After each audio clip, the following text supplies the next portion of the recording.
welcome back to another video. Today I am going to be talking about the long-awaited video that people have really actually wanted to see, and that is why Rogue One is my favorite movie of the Star Wars universe. And so there's obviously no right answer to the order of your movies, of the Star Wars movies, in relation to how much you like them. Obviously everybody is entitled to their own opinion and their own likes. I am one of those people that initially I really liked the prequel trilogy because that's what got me into Star Wars. I still love the original trilogy. I like the sequel trilogy, but prequel trilogy in general is kind of my favorite set of movies, and you can hate, do whatever. That's fine. That's just going to be a generational thing, I think, for a lot of people, and it is what it is, and that's something I think as a community that we're really hard on other fans about is what kind of movies we like. And I've never really understood it. But alas, this is not a video about that. So just for everybody's information, this is my current lineup of my movie rankings in order, including the standalone films. So anyways, that's what I'm at right now. This is subject to change. It also changes as time goes on, just in general on like how I perceive the movies. But yeah, so runner-up for my favorite movie would be Revenge of the Sith, but Rogue One is my favorite, and there is a couple reasons why. So, basically, I think that the main storyline of it is really, really good, and I know that some people aren't a huge fan of Rogue One. That's fine. You know, you can not be a huge fan, and that's totally fine, but I was just really intrigued by the story. I think what made it so important and what made it really fit into the Star Wars universe was obviously like getting the Death Star plans. I mean, this was one of those movies that we didn't know we needed. And I think that it really helped flesh out the Star Wars universe in terms of even enhancing the original trilogy. So what I really enjoyed about it is that, you know, one of the common that I at least saw, like errors with Star Wars, or people were always like, you know, you point out certain things about a movie franchise that is like kind of inaccurate or wrong or doesn't make sense. And one of them was like, why was the Death Star built with a access area that could potentially explode the whole Death Star? Like, it just didn't make sense. Like, why were they so lucky? A small one-man fighter should be able to penetrate the outer defense. Well, the Empire doesn't consider a small one-man fighter to be any threat, or they'd have a tighter defense. But you don't know anything about it other than that. And so obviously Rogue One fills in that story, and I think they do it really, really good. I love the fact that they come up with this plan, and Galen Erso purposely builds the Death Star like this with a potential way to get back at the Empire, but just so small that nobody would notice it. And then the story of having to go get those plans, which turns into the story of, you know, them showing it in front of all the pilots and Luke and you know, blowing up the Death Star. I think it's awesome. She did it. I really liked a lot of the characters that they introduced. One of the other big things I think that was met with criticism was how, you know, all these characters die at the end and you just don't really feel connected to them. And I think it's more than that. I think that obviously, yeah, we haven't seen them through multiple stories, so your attachment is not that big. But I mean, it was a sacrifice, and it wasn't like these certain heroes. It was just, you know, a group of rebels that had joined together. It wasn't supposed to be particularly like heroic in that way. They were just regular people coming together to fight for a cause. And that's what happens, I think, in real life in general. So I really liked the realistic aspect of that. Another thing that I really enjoyed was I liked Jyn Erso as a character. I thought that it was interesting. She wasn't like the perfect rebel. She wasn't in it initially for that. You know, but actually her story in the end is really sad, you know, what we see her go through. And it really felt like Star Wars to me. It felt very unique in its own right. I really liked exploring Jedha. I think that the movie was really successful without having any real main characters in it. You know, we didn't have any Jedi. And we saw a couple cameos, some really, really well-placed cameos, you know, like Ponda Baba.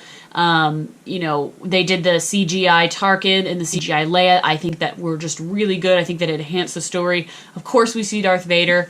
And then, you know, we see Moth Mana, whatever the heck her name is. You know what I'm talking about. You see Bail Organa.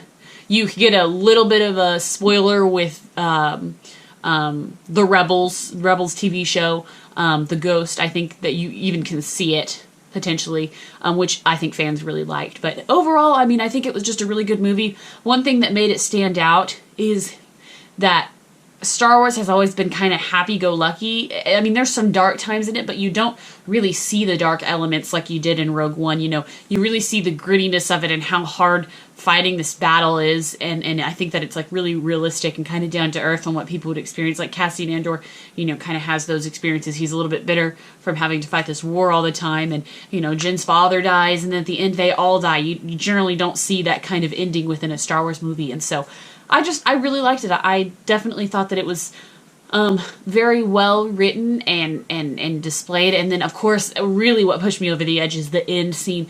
To me, I got the feeling watching it is how maybe somebody would see Star Wars for the first time, like the original trilogy. Just that it was just so mind-blowing to me. I just thought that it was a really, really great addition to add them, you know, escaping Scarif, and it goes right into Episode 4. Because I remember as a kid, it always really confused me why A New Hope started out where the Tantive was already in trouble. Like, what happened before that? And so I think that it really, really went into the next movie just absolutely perfectly, and I think that's really what won it over for me. And then, of course, seeing, like, Darth Vader, like, use his lightsaber in the Force in ways that we'd never seen him use before. We'd never seen Darth Vader kill a person with a lightsaber until Rogue One.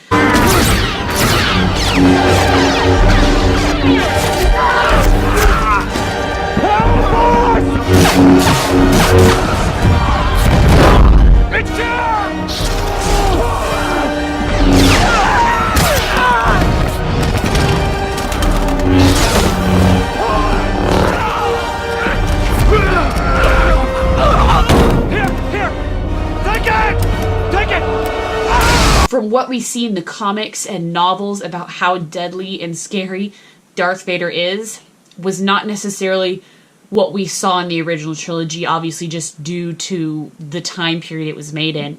And I think that Rogue One kind of showed that Darth Vader, that really scary, terrifying Sith Lord.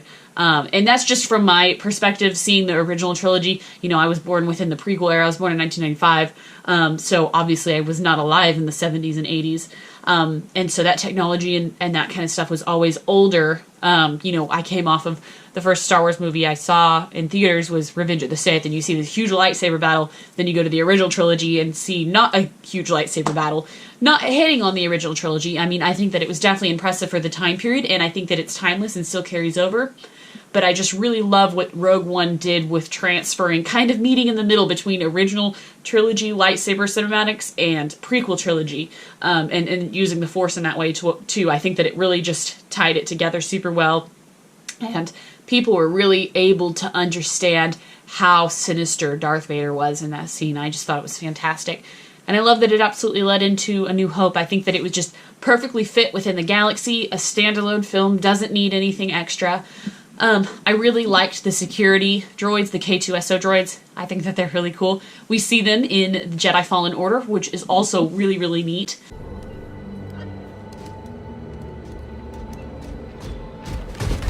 Visitation is not permitted. And those are kind of my reasons, guys. It's pretty simple, you know, just I really liked the way they did the movie. I liked the feel of it. I felt like out of all of the movies so far that Disney has ruled over, I feel like Rogue One has been the most Star Wars feeling movie. And so I just think they did a great job. I love the time period that it's based in. It's kind of like a, you know, if the original trilogy was made in current times, what maybe it would look like with its current, you know, visual effects and stuff. And so, anyways, this is just my opinion. You know, don't hate on me for having my own opinion. You can definitely have yours. There are people who, you know, despise what's going on right now with Disney. I don't necessarily despise it, but I think Rogue One was great, and those were my reasons. So, anyways, guys, let me know what you think in the comments. You can certainly, you know, discuss what you think is your favorite. I'm open to discussion. Just don't get hateful, you know. But anyways, yeah. So thank you for tuning into this video of me talking and not reviewing anything again. So anyways, yeah, until next time, guys, I'll see you later, and thanks for watching. Bye.